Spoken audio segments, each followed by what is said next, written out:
Habang ginagawa natin ito, ay nalalapit tayo para makamit natin yung ating mga pangarap. Sana mas dumami pa yung mga katulad ninyo na nagpupursige, okay, at pinubuhay ang oportunidad para i-develop yung ating sarili.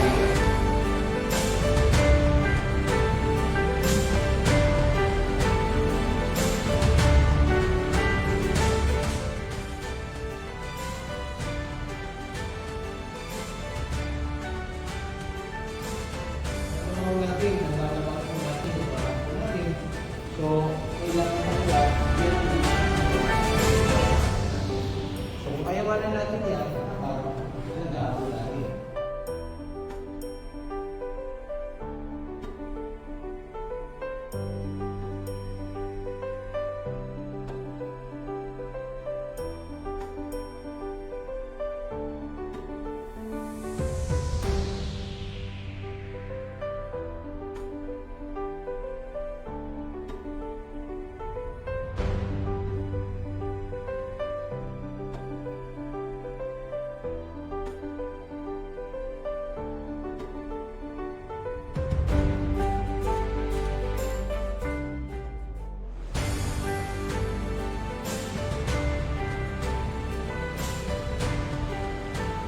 Patuloy po tayo mag-aaral at natin natin isipin parating yung future po natin.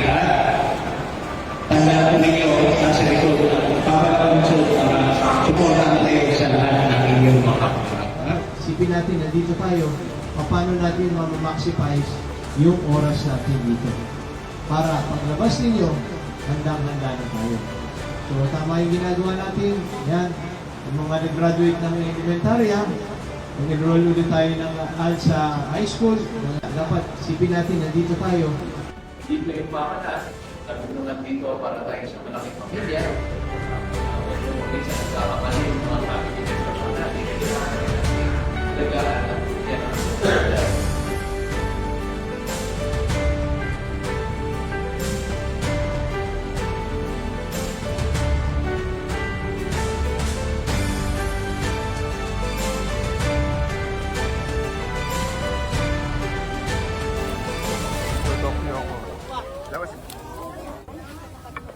Marami to.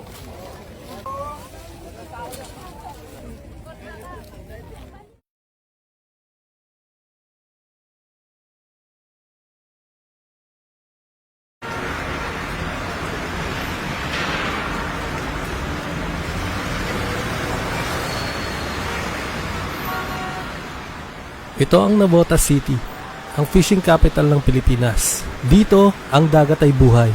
Sabay sa pagsikat ng araw, bumabangon ng mga pamilya, dala ang pag-asa sa bawat lambat na inihahagis. Ngayon, isang bagong pag-asa ang dumarating. Ang PhilHealth Yakap. Narito upang yakapin ang bawat Navoteño. Hatid ay serbisyong pangkalusugan, pagmamalasakit at proteksyon para sa bawat pamilya. Mula sa baybayin hanggang sa mga kalsada, mula sa mga nakatatanda at pinakabatang miyembro ng tahanan. Dahil saan ka man nakatira, sa lungsod, sa bundok o sa tabing dagat, dapat kang alagaan. Ito ang PhilHealth Yakap sa Navotas City.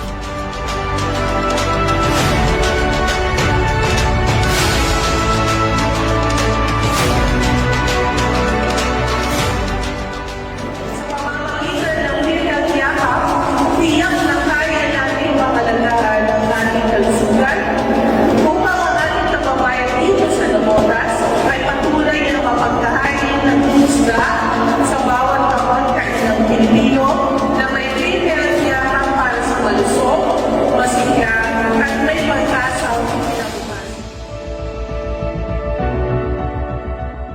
Okay, so magandang umaga po sa ating lahat. Nandito ngayon tayo sa Convention Center at nandito yung mga kasama po natin sa PhilHealth para ma-invite po natin, ma-imbita po natin lahat ng mga Navotenyo po na magpa-register dun sa Yakap. So isang malawakang programa, expanded program ulit ng PhilHealth na mas maraming benepisyo. Siyempre, unang-una, iniiwasan nating magkasakit dahil pag nagkasakit, medyo hindi tayo makakatrabaho, hindi natin magagawa yung mga gusto nating gawin. So ang gusto natin dito, lahat po tayo magpakonsulta at least once a year para naaagapan po natin yung pwede nating maging sakit o baka may sakit na tayo na hindi pa natin nararamdaman. At wala tayong magiging problema dahil kung kailangan natin ng laboratorio, x-ray, maintenance, gamot, ay libre po lahat yan dahil dun sa programa ng Yakap. At ang kagandahan pa nito ay nadagdagan pa dahil ang budget ng bawat pasyente isang taon sa gamot pa lang ay 20,000. Okay? At pag na-accredit yung mga ibang butika, doon na lang po kayo kukuha ng gamot. Okay? So, ang kailangan nyo lang talaga ay magpa-register po tayo. So, sana lahat ng kababayan po natin, senior citizen, PWD, pero hindi lang sila. Lahat po, kahit wala tayong nararamdaman, kahit yung mga sanggol, yung mga bata po, ay pa-register po natin. Gusto natin maging habit, kaugalian ng lahat ng mamamayan po natin na taon-taon nagpapacheck up kahit wala tayong nararamdaman. Napakagandang programa ng PhilHealth at Yakap po. So maraming salamat po sa PhilHealth, sa Yakap program at syempre kay President BBM dito na nilo-launch natin ito buong Pilipinas.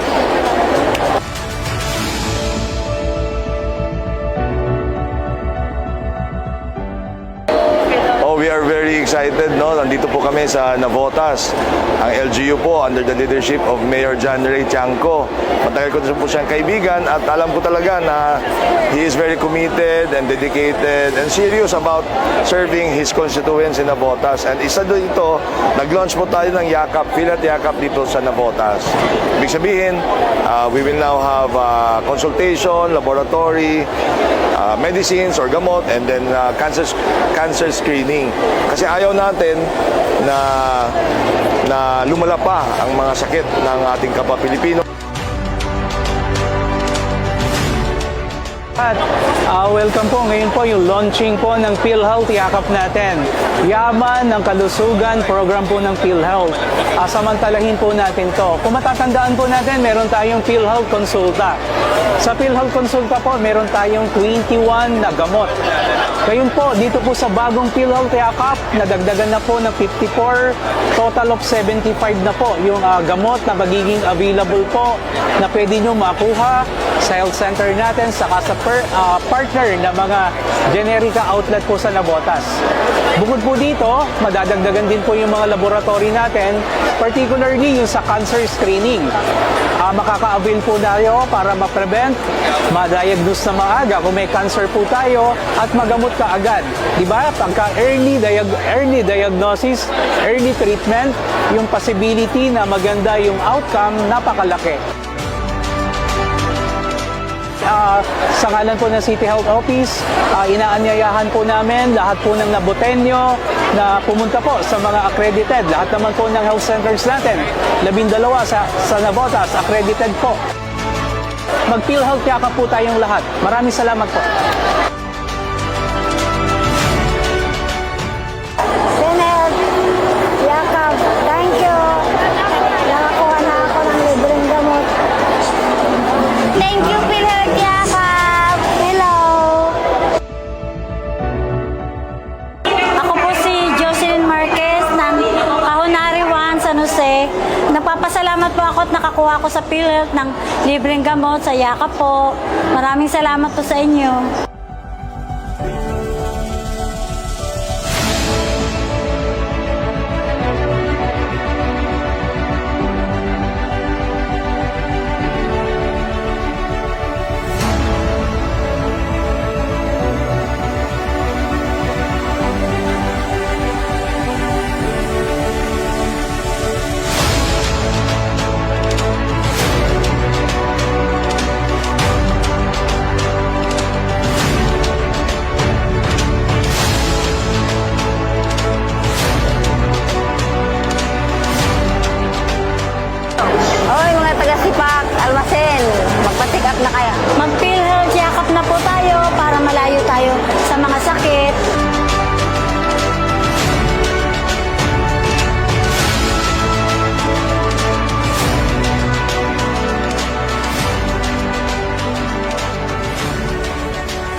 So, magandang umaga po sa ating lahat.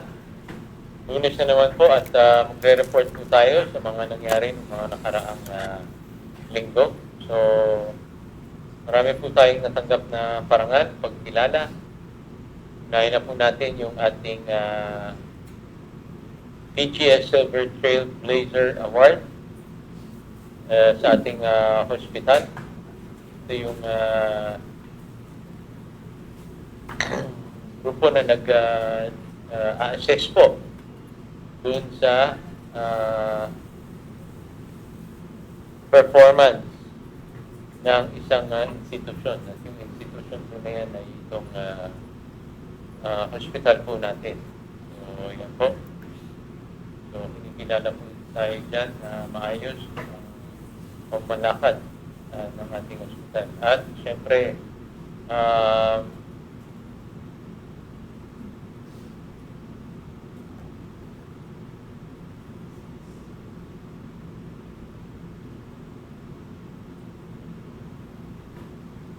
nakakuha na rin po tayo ng license to operate para maging level 2 yung ating hospital. Ito yung matagal na nating pinaplano at pinagtatrabahuhan. So, finally, nakuha na natin. Sabihin po nito, mas marami ng mga serbisyo mabibigay po natin sa ating hospital at maraming mga iba't ibang madadagdag na mga clinics po dyan.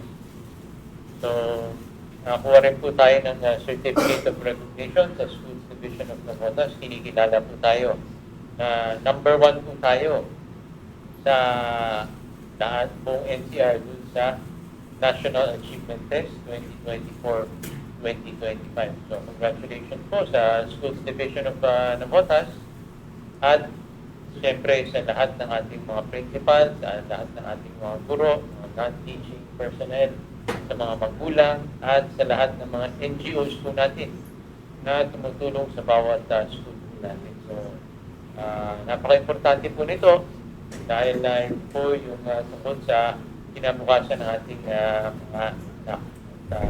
Nakikita po natin, hindi lang tayo pinakamataas, kundi ang pinakamaganda dito, nag-i-improve po tayo. Okay?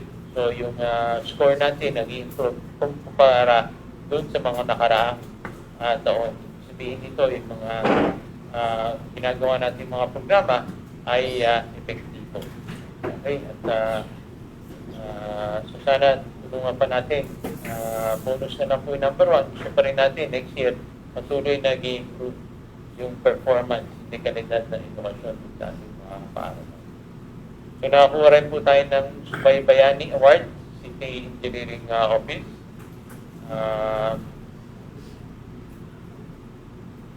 Okay, galing po sa DILG po to. Ito yung kinikilala yung iba't ibang infrastructure programs. Siyempre, natama yung mga pinili natin programa, nagiging maayos yung implementasyon at nakakatulong dun sa mga programa po natin. At yung isa po dyan ay yung sa anti-drugs. Okay, aktibong pagsulong sa anti-drug campaign po natin. Nandiyan yung programa po natin sa Bidaan. So, meron tayong local na programa na pag may sakit o nalululong sa droga, meron tayong rehab dito sa ating lungsod. So, congratulations po. So, nagkaroon rin tayo last week ng blessing at inauguration ng ating Navotas Green Zone Park. So, extension po to ng ating Phase 1, Phase 2, Phase 3. Ito yung sa Green Zone po natin na inayos po natin. So, yan. Kanina po, galing po ako doon, binisita ko.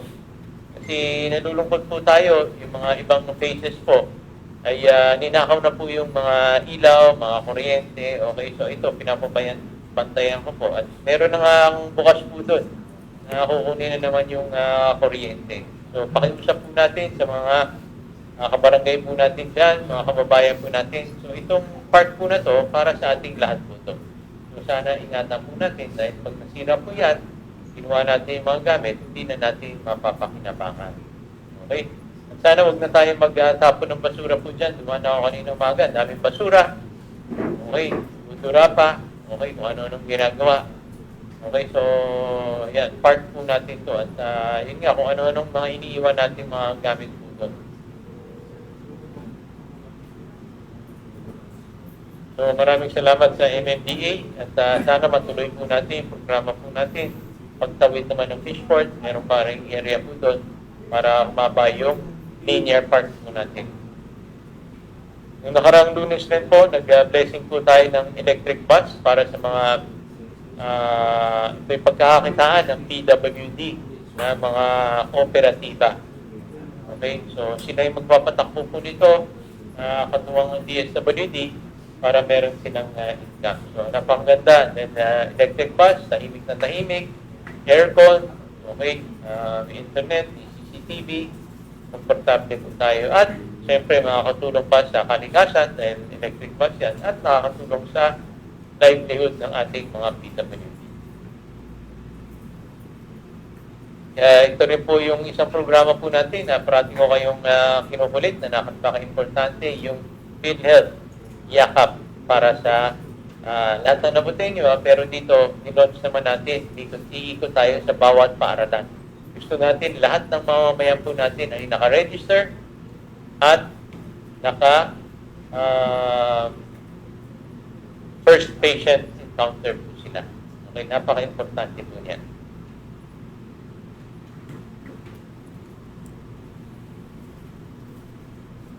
Tuloy-tuloy yung hanap buhay caravan po natin. Umikot naman po tayo sa Bagong Bayan South ng nakaraang yan. At umiikot rin po tayo sa mga paaralan para sa career orientation seminar nila.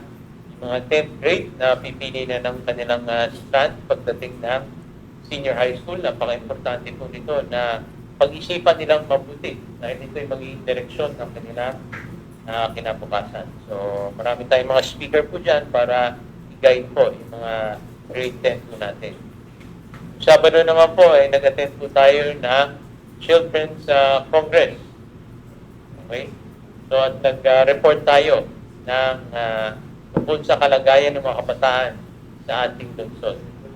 So, inalala rin po natin mga bagong child representative po natin. Tuloy-tuloy po yung kadiwa ng Pangulo. So, every Thursday and Friday po yan.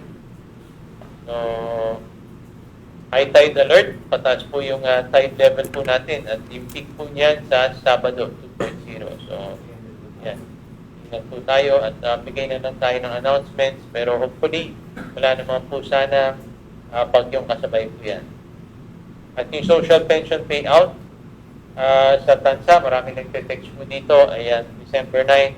At sa Navota Sports Complex, 10 to 17 ng December. Tuloy na po yan. Okay, hindi po kami nag-schedule po niya, kundi po yung DSWD NCR. So marami tayong for hiring, planning officer 1, Prince Operator. At naghahanda na rin po tayo ng ating taunang kasalang bayan. So yung mga interesado na gusto magpa-kasal sa February, ayan po, palista na po tayo. Okay, punta na po tayo sa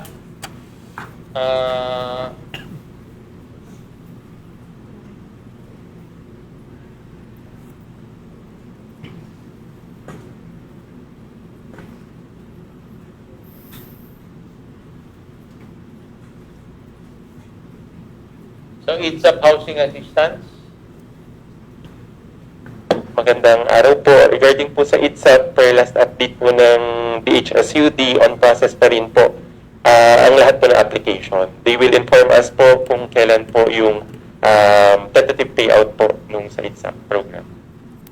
So, malapit na po ang Pasko. Makukuha pa kami ng grocery. So, yung binibigay po natin na tuwing Pasko ay ham po yun.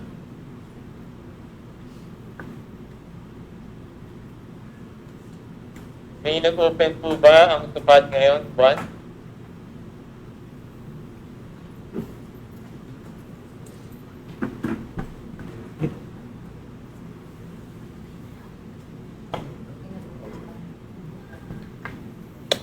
Magandang umaga po. Sa ngayon, wala pa po tayong tupad, wala pa pong abiso ang Department of Labor. Thank you po. Yan po magkakaroon ng solo parents fourth quarter monthly subsidy. Hello po, good morning po. Magantabi lang po tayo sa Nabuteño FB page para po sa schedule po ng payout. Thank you po. Pakilista po mga kalsada pinagbabawal ang e-drive. Ang mga nabanggit na kalsada po ay ang C4, R10 at C3.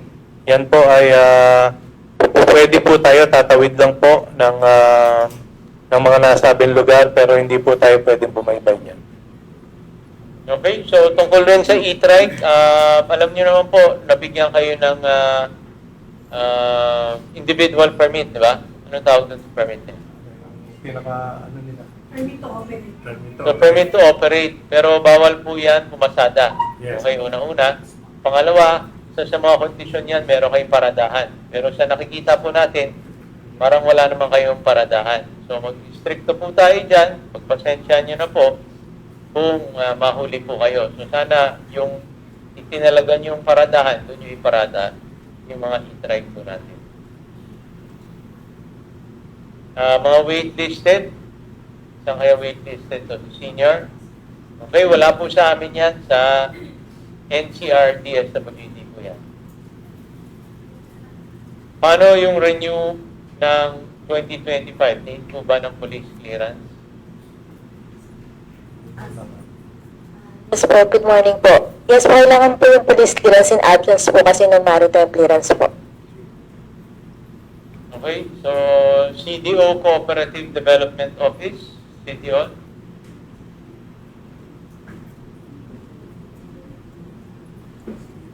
So sana po maging active.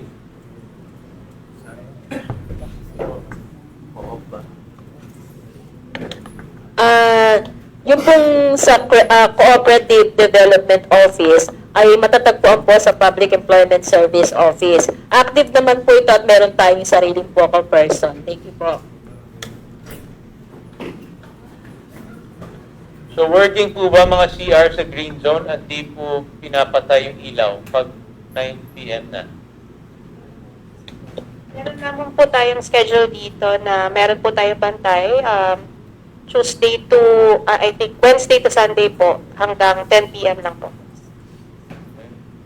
Yung cable wire ng Wi-Fi sa Governor Pascual, San Roque nakaklay sa sabitan ng mga truck at spaghetti na. So, kausap na natin parati yung mga ano po dyan. May plano po tayo. Una-una lang po bawat barangay. Sana taasan ng konti yung plant box sa BBS. Ano plant box?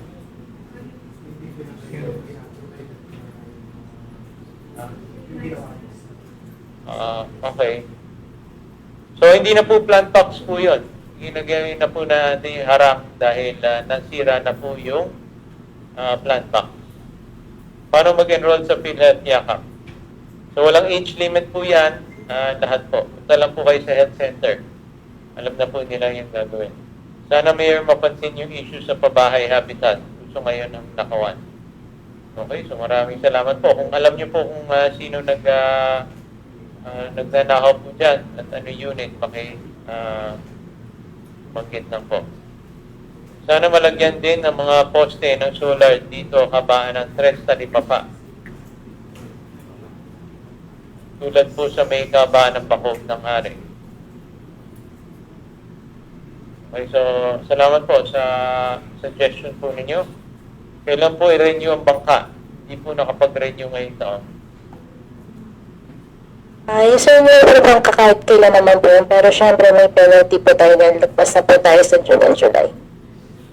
Ano po ang plano ng LGU sa mga natanggal sa social pension? So hindi po LGU yung nagtanggal po nito, national po to, at may basehan po yan dahil nasa IRR po yan na pag may SSS, hindi talaga kasama sa social pension. Sana may bantay sa green zone. So yun po, kaya nga dumaan tayo ngayon para check po natin yung ginagawa po doon. Mayor, pupunta po sila sa bawat school para makapag-enroll ng yakap. Opo, pupunta po. Kailan magkaroon ng interview ng senior? Kasi yung asawa ko hanggang hindi pa nakasali. Good morning po. Wala pa pong schedule na binibigay ang DSWD NCR. Antay na lamang po. Di na po ba kailangan dalhin yung bangka sa maritime pag nagpaparehistro? Regarding po kasi ito po requirement ng maritime, pero sa ngayon po kasi wala po silang personal for the maritime clearance, so sa local PNP na po tayo. Saan ba dapat mag-apply niyang PhilHealth Yakap? Dito sa barangay namin yun daw yun. Yung PhilHealth ID. Hindi magkaiba yung PhilHealth. So pareho lang rin po yun. Kung may PhilHealth ID po kayo, pwede na po kayo mag-enroll po doon. Sana po mabigyan nyo kami ng pagkakataon, mabigyan ng tulong pangkabuhayan. So, yung PWD naman po, wala naman pong exemption. So, lahat ng mga programa po natin sa Hanap Buhay Center, pwede rin kayo mag-apply. Sana naman mapansin dito solo parent, makabil sa... So, ang requirement po dun sa mga pabahay po natin ay nasa danger area po. Okay? May dental po ba sa Yakap? Meron po. Kompleto po yun. Ano pong mga need, Doc, na dalhin kapag pumunta sa health center? So, wala naman kailangan dalhin, di ba? Valid ID lang po. Okay, so valid ID nyo lang po at kung may ID kayo na PhilHealth, mas maganda para mas mabilis.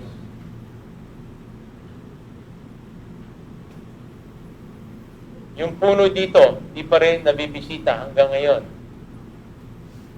Pagtapos ko ng text, reply sa akin, this ticket has been closed. Isang puno kaya to? Okay, paki-message lang po kung isang puno. At ano yung concern sa puno. Sana ipagbawal nyo rin ang mga motorcycle na may malakas. So, bawal po yun.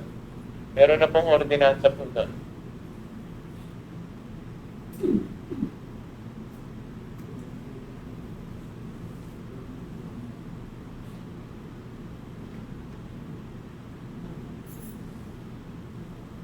Sana mapablessing na yung pabahay sa Agora. Okay, so nag-live po tayo dyan at sinama natin yung NHA pero talaga wala po tayong control po dyan. So hopefully yung pangako nila na December 15 ay matupad. Mayor, kung nakaregister yung PhilHealth Yakap mo sa center, hindi pa pwede sa hospital yan. So iba po yung programa ng Yakap. Okay? Yung sa hospital, pwede nyo rin makuha yung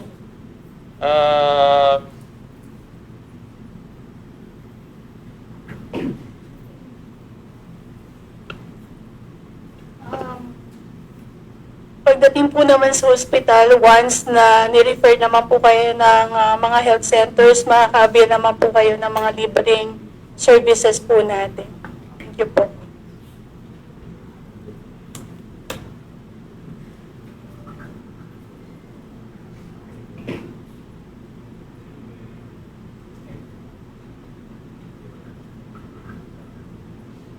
Ako ay lumipat sa inyong tanggapan upang makingi ng tulong or GL na aking pong magamit.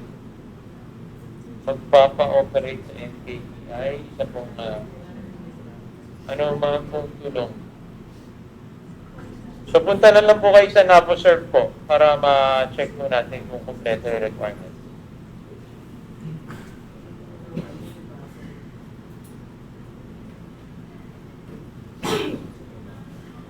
Pwede po bang magtanong tungkol sa e-bike? Kasi po ginamit po siya pang service. Upang pasok sa phase 4. Bawal po yun, di ba? Sa phase 4. Pwede raw ba gawin sa phase 4?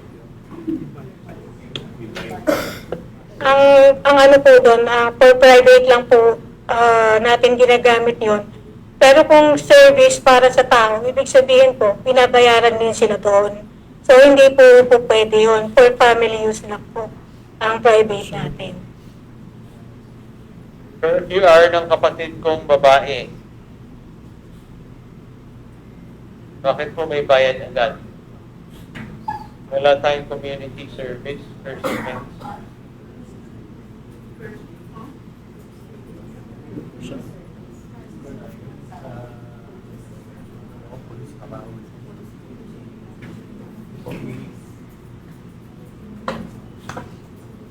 Kunin na lang po namin yung detalye para at least makausap po namin ang yun. Okay. Good morning, isa po akong e-trike owner. Sana magkaroon po ng meeting yung lahat ng e-trike owner para ma-discuss tungkol sa issue ng e-trike kung paano isa sa batas. Kasi po 8 ang school service ko. Naku, bawal yan. Bawal po yun. Pinag-usapan na nga natin, individual lang po yan, tapos walo yung Ibig sabihin, dinalaban nyo na yung may prangkisa. Okay, pasensya na po. Para malaman din namin, paano nakapag-apply ito na walo kung individual lang?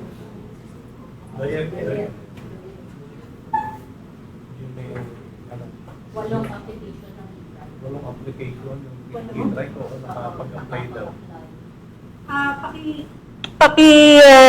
Send na lang po yung details, i-check po namin sa database namin. Pero ang kine-check po namin yan pag meron na silang account, tinatanong namin kung saan ginagamit.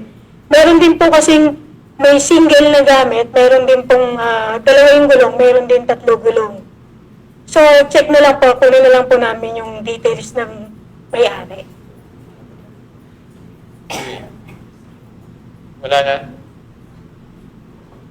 Pwede humingi ng pabor, pwede makausap para sa problema. Ano pong problema? Paki-message na lang po tayo. Wala pong payout ng tulong medical October 3.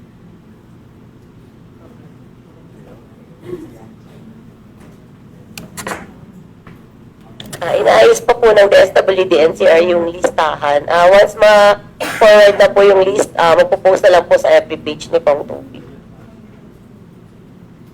Akala ko ba QR code per bahay ang bibigyan ng mabahay? Ano yung QR code?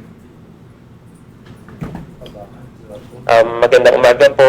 Regarding po doon sa housing assistance na ibinibigay po ng lokal na pamahalaan, ang isa po sa requirement na tinitignan dito ay dapat po may census. Kasama po sila sa census na isinagawa po ng NHA noong 2015 at census po na isinagawa ng LGU noong 2011. Kung sila po ay talaga nakatira sa ating danger areas po ng mga panahon na ito. Salamat.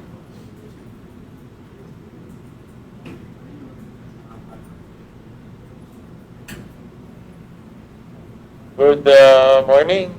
Sana madagdagan yung ruta ng Navotas Divisoria na e-bus. Hirap kasi sumakay. Depende sa sa cooperative. Yung number ng ating, kung modern jeep po yung sinasabi nila, so marami pa po, kadamihan sa Navotas Divisoria po, wala pa po talagang available o hindi pa sila acquire ng modern jeep. Pero depende po sa consolidation yun, kung madadagdagan ng unit, depende po sa mga operators na magpapakonsolidate po. Pero open pa rin po ang consolidation hanggang ngayon. Padilla Street mula dyan 2020, nagawa, di pa nalilinis ang kanal. Binungkal kanal sa Padilla, sa Padilla, galing Governor noong October 2025. Gawing kanan, wala pa sa kalahati, di pinalikan, di pinuksan ng kanal. May butas na manhole na nagdala ng biyape para buksan. Doon, magbabaha kapag lumakasunan. 5 years na po.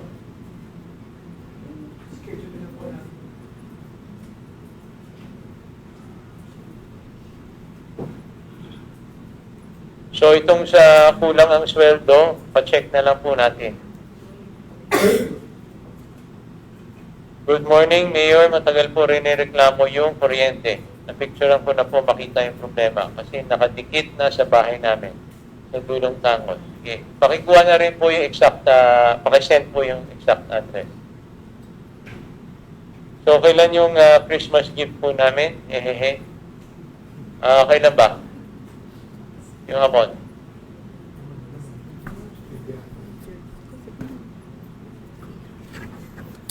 Target po namin mag-start ng bigayan po ng ham is on December 12. Thank you po.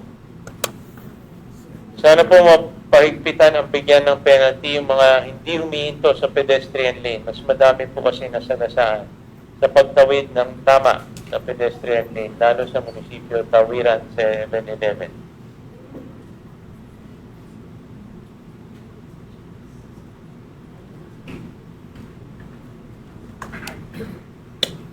Noted po yan. Okay, paano pag mag-apply ng scholar?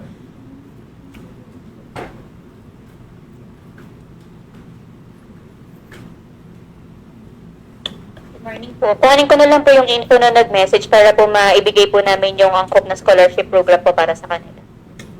Wala pong birth certificate po, pamangkin ko po, nanganak po siya sa Manghihilot. Patay na po yung Manghihilot. Gusto po pamangkin ko magkaroon ng birth certificate kasi nag-aaral po siya ng grade 1. Makipag-ugnayan na lang po sa opisina namin para mabigyan po namin ng list of requirements for the delayed registration ng birth certificate. Okay, good May. Good AM, Mayor, baka naman po may konting pauga.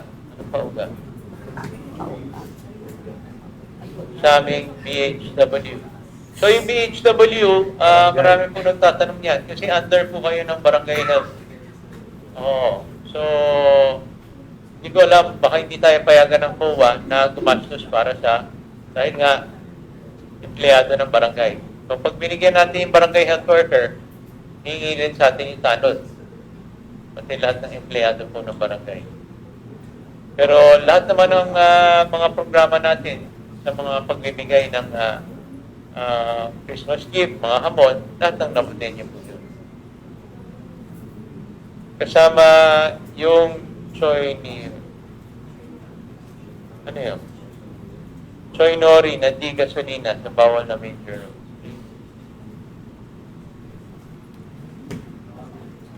No. Yung Choy Nori, hindi binibigyan ng ano yun, no? Hindi binibigyan ng permit. Hindi po rin po kasi nire-register din po sa LTO yun at hindi natin binibigyan ng permit kasi under 49cc lang po siya. Okay? Okay, so wala na po. Maraming salamat po. Patuloy lang po kayo mag-send ng mga mensahe po natin, suggestions at mga katanungan doon sa text JRT po natin at doon sa mga ibang social media po natin. Okay, so maraming salamat at magandang umaga po tayo.